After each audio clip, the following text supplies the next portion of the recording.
5월달 가정의 달이고요. 이번 주일이 어린이 주일입니다.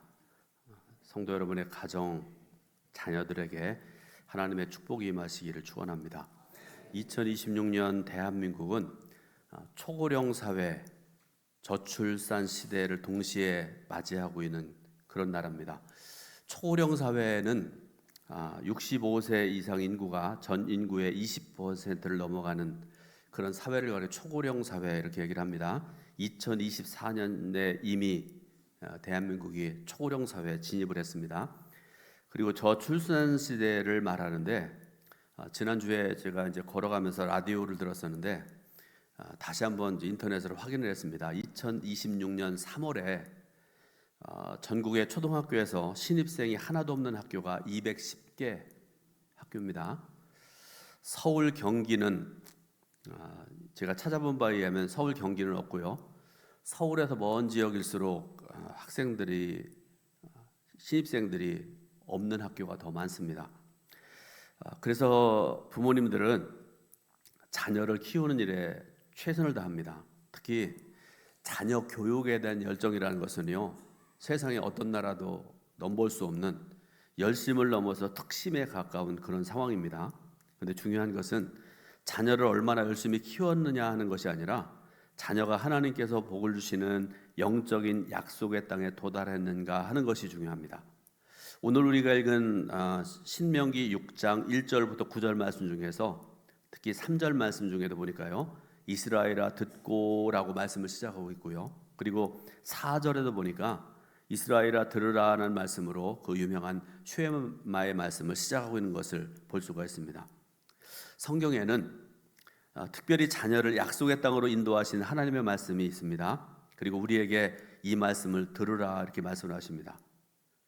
우리가 하나님 말씀을 다 들어야 되지만, 듣는 일에 열심을 다해야 되지만, 특별히 이 말씀은 반드시 들어야 된다고 생각하시기 때문에 하나님께서는 모세를 통해서 이스라엘 백성들에게, 그리고 오늘 예배드리는 저와 여러분들에게 말씀하시는 것입니다.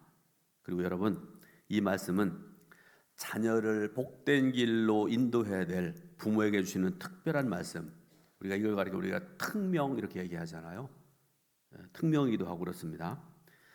여러분들 살아오시면서 좀 안 좋은 표현인데요, 인생이 꼬였다, 자신에 대해서도 그렇고요, 어떤 사람한테 얘기하면서 그 인생이 참 꼬였다, 그렇게 말하고 듣는 그런 경우들이 있으라고 합니다. 있습니다. 그런데 꼬이는 인생에는 나름대로의 특징이 있는 것 같습니다. 무엇인가 하면 삶의 순서가 잘못됐다는 것입니다. 그래서 여러분, 사랑하는 자녀들을 축복하는 가장 대표적인 모습은, 비결은 순서가 있는 인생으로 자녀를 키우는 것입니다. 다윗의 일을 한번 보겠습니다. 다윗은 성공한 인생을 살았던 사람, 순서가 있는 인생을 살았던 대표적인 사람입니다. 그런데 그의 인생에도 여러 굴곡들이 있었고요, 어려움들도 있었습니다. 그러나 우리는 그럼에도 불구하고 성경을 통해서 보게 되는 이 다윗의 인생, 성공한 사람, 순서가 있는 인생을 살았던 사람이라 우리가 인정을 하죠. 다윗의 유명한 시편 23편 1절에 유명한 말씀이잖아요. 그가 고백하기를 여호와는 나의 목자시니 내게 부족함이 없으리로다 라는 고백을 합니다. 우리가 인생을 살아가면서 많은 것들 중요합니다. 그런데 여러분, 시편 23편 1절의 고백처럼 여호와가 나의 목자 되십니다 라는 그런 고백 안에서 살아가는 삶이 얼마나 복된 삶이고, 그런 인생을 살아던 다윗의 인생이 얼마나 복된 인생인지를 우리가 알 수 있게 하는 그런 말씀이라는 것이죠. 부모는 자녀를 순서 있는 인생으로 인도할 사명을 맡은 자입니다. 미국의 스탠퍼드라는 유명한 대학의 심리학자인 젠슨 교수가 이런 말을 했습니다. 유대민족이 우수한 것은 그들이 가진 지적인 능력 때문이 아니라 숱한 고난 속에서도 지켜왔던 신앙교육 때문이다. 그리고 신앙교육의 최우선에는 하나님의 말씀이 있다 이렇게 얘기를 했습니다. 오늘 본문 중에서 4절부터 6절 말씀을 가리켜 우리가 쉐마 이렇게 얘기하죠. 자, 한번 보실까요? 여러분 아시면 좋습니다. 이쪽에는 이스라엘 말은 여러분 잘 모르셔도 괜찮아요. 그런데 쉐마라는 것, 그건 알아야 됩니다. 들으라 그런 뜻입니다.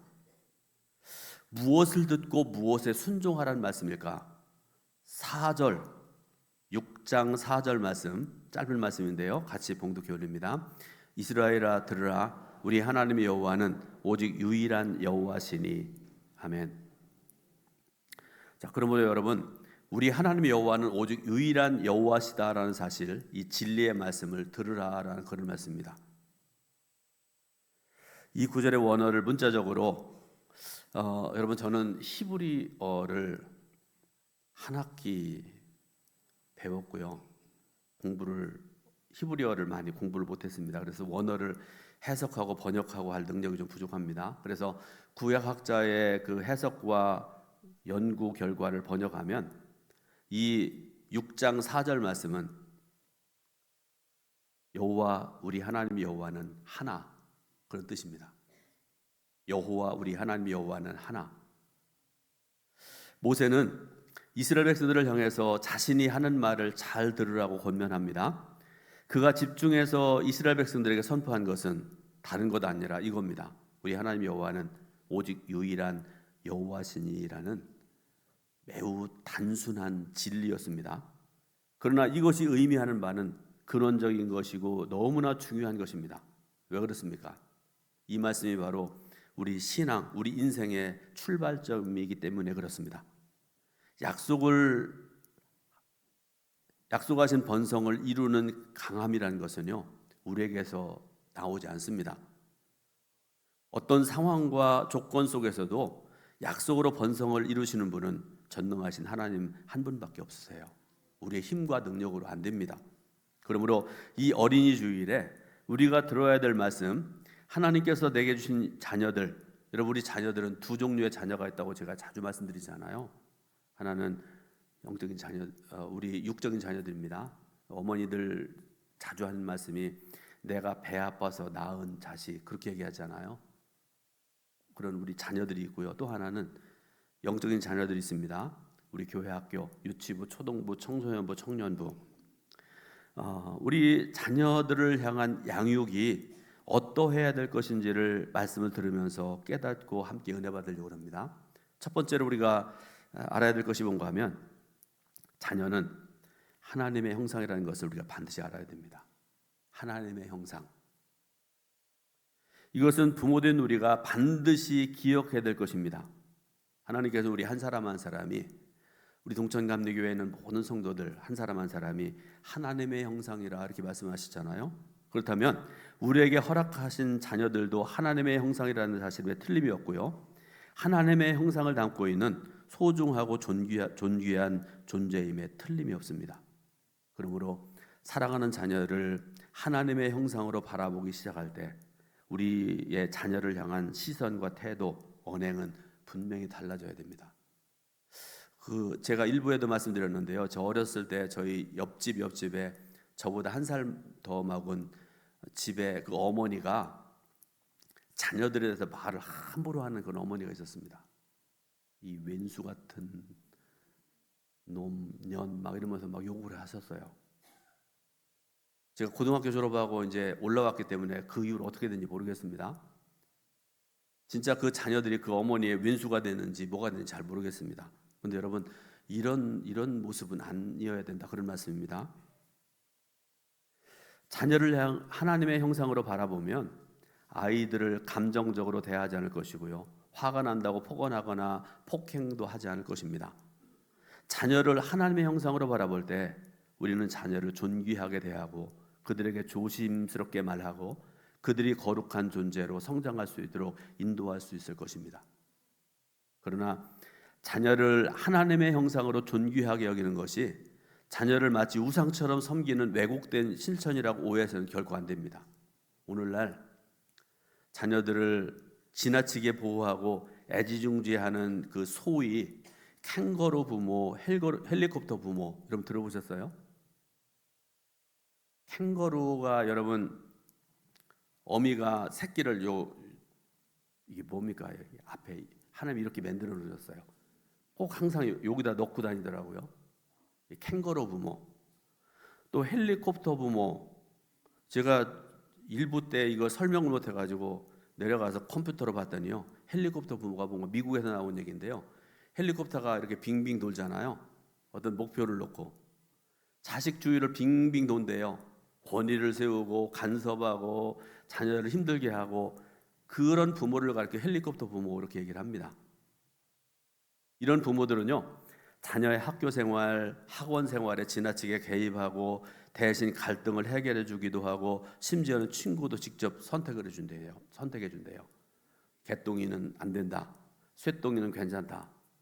그리고 다 간섭해 주고 다 모든 걸 해결해 준다, 그런 말씀입니다.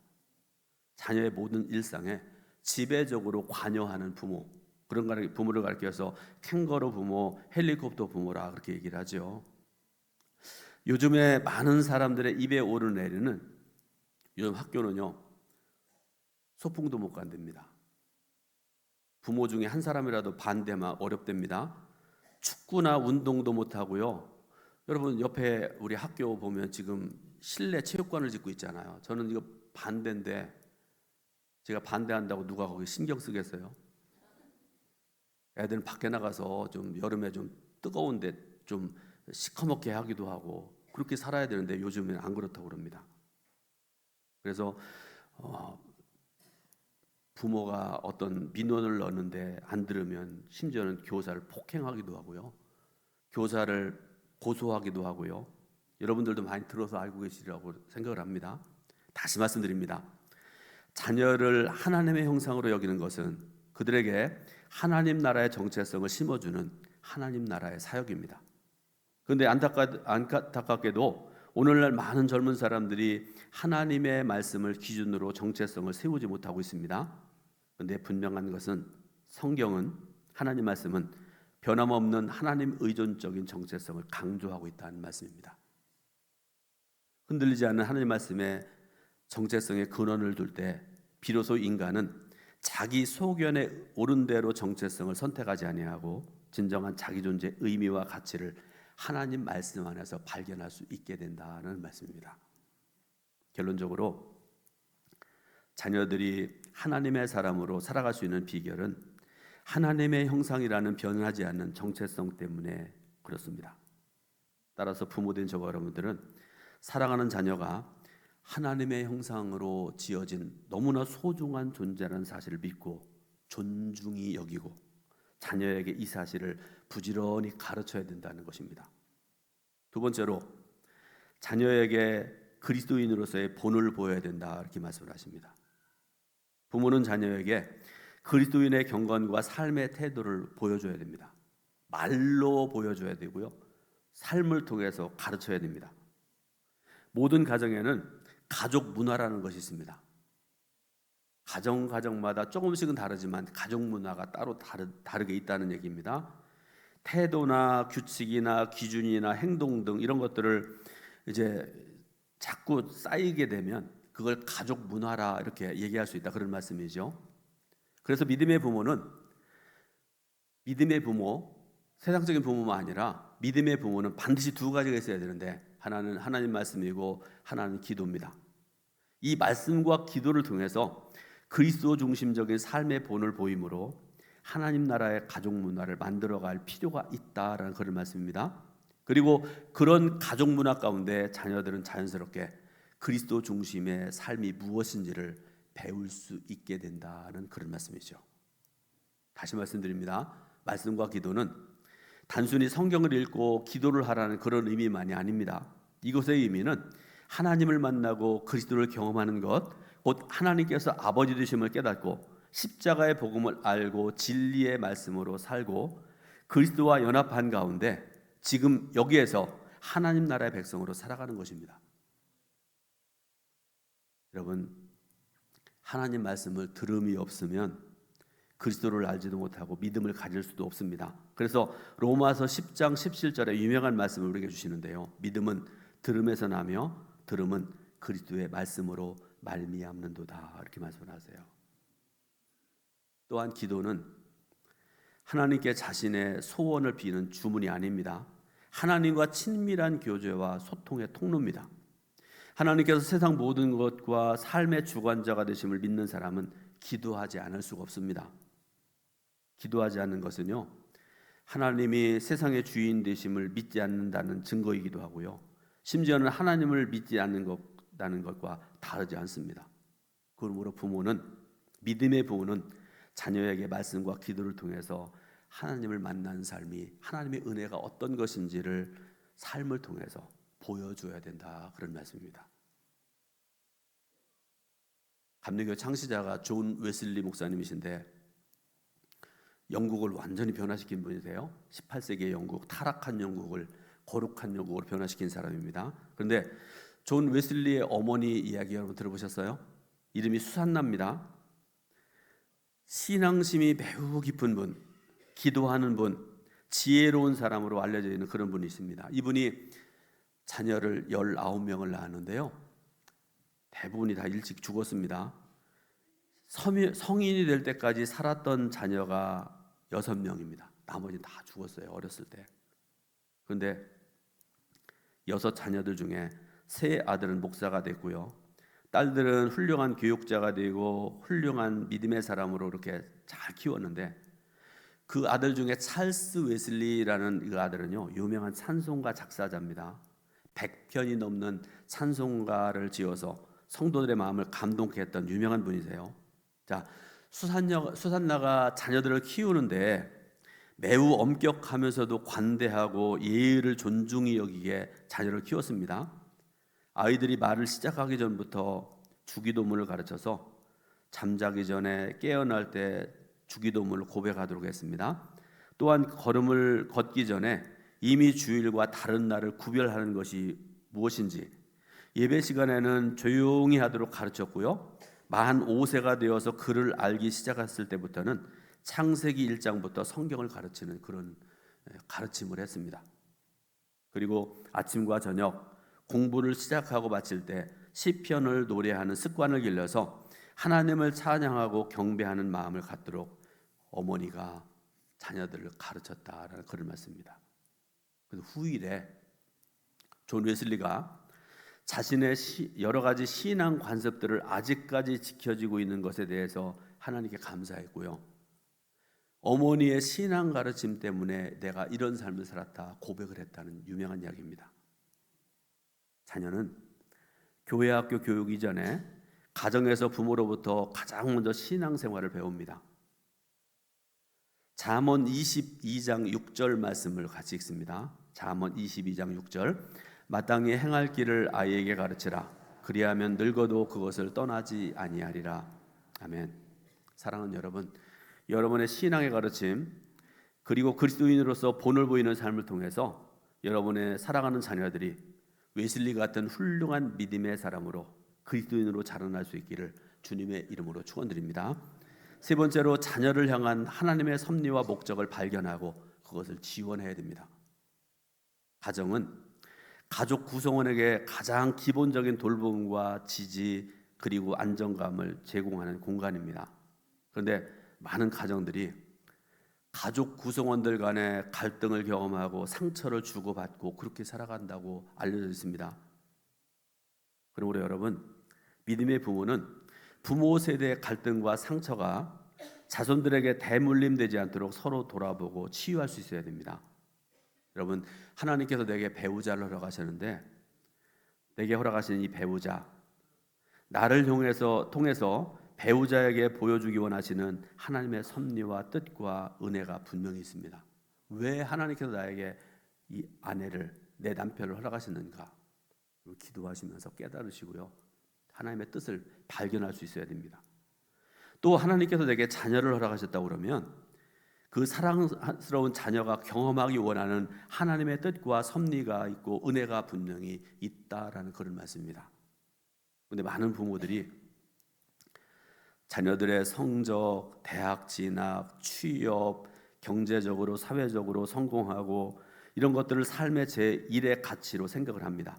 그러다 보니까 자녀들을 지원하기 위한 열심과 노력이 지나쳐서 때로는 통제하고 막말하고, 내가 너를 대학 보내기 위해서, 너를 대학원 보내기 위해서 내가 맨날 잠도 못 자고 이렇게 일하는데 너 뭐 하는 거냐, 막 욕을 하고 막 그러지요. 이런 현실 가운데 믿음의 부모들이 기억해야 될 것은요, 자녀의 성적, 대학 진학, 취업으로 해서 연봉을 얼마나 받는가, 사회적인 위치가 어디까지 이르는가 하는 것이 아니라 하나님의 부르심이 우리의 삶을 이끌어간다는 사실을 내가 알아야 되고 자녀에게 가르쳐야 된다는 사실입니다. 여러분, 세상은 하나님께서 창조하셨고 하나님께서 운행하시는 하나님의 나라입니다. 그런데 이 세상에 여러분 되어지는 일을 보면요, 하나님의 창조 질서가 많이 훼손되어지고 변질되고 타락한 그런 상태지만, 그러나 그럼에도 불구하고 변화없는 사실, 하나님께서 인류 역사를 주관하시고 그래서 세상의 모든 것들이 하나님의 주권과 섭리 안에 있다는 사실입니다. 그러므로 저와 여러분들 믿음의 부모들은 지금 여기에서 하나님의 나라를 어떻게 살아가야 될 것인가를 함께 고민하고 그 삶을 준비해야 되고 하나님 나라의 열매를 맺는 삶을 누릴 수 있도록 인도하는 부모가 되어야 됩니다. 세상에서 하나밖에 없는 소중한 자녀에게는 그들을 향한 하나님의 특별한 창조 목적이 있습니다. 그러므로 결론적으로 말씀드립니다. 믿음의 부모는 자녀를 향한 하나님의 창조 목적을 함께 발견하고 그 비전을 따라 자녀가 삶의 방향과 구체적인 내용을 결정하고 준비할 수 있도록 도와야 될 사명이 있음을 분명히 아시길 바랍니다. 마지막으로 대대로 그리고 영원토록 이어질 하나님 나라입니다. 하나님께서 우리에게 자녀를 허락하셨다면 자녀에게 하나님의 사랑과 은혜를 보여주고 하나님 나라의 정체성과 비전을 심어주고 그들로 하여금 그리스도를 닮아가는 존재로 성장하도록 양육하는 것이 모든 부모의 사명 중에 사명입니다. 그리고 그 사명을 이루기 위해 부모된 우리는 먼저 하나님의 형상과 자녀라는 정체성을 확실히 하고 내 사랑하는 자녀들에게도 그것을 가르치고 자녀로 하여금 그리스도를 닮아가는 삶을 살도록 가르치고 실천해야 된다, 그런 말씀입니다. 여호수아서 4장은 대대로 이어갈 신앙의 전수에 대해서 교훈하시는 너무나 유용한 말씀인데요, 4장 21절부터 24절 말씀, 좀 긴 말씀인데요, 천천히 말씀을 같이 봉독해 올립니다. 이스라엘 자손들에게 말하여 이르되 후일에 너희 자손들이 그들의 아버지에게 묻기를 이 돌들은 무슨 뜻이니까 하거든 너희는 너희 자손들에게 알게 하여 이르기를 이스라엘이 마른 땅을 밟고 이 요단을 건넜습니다.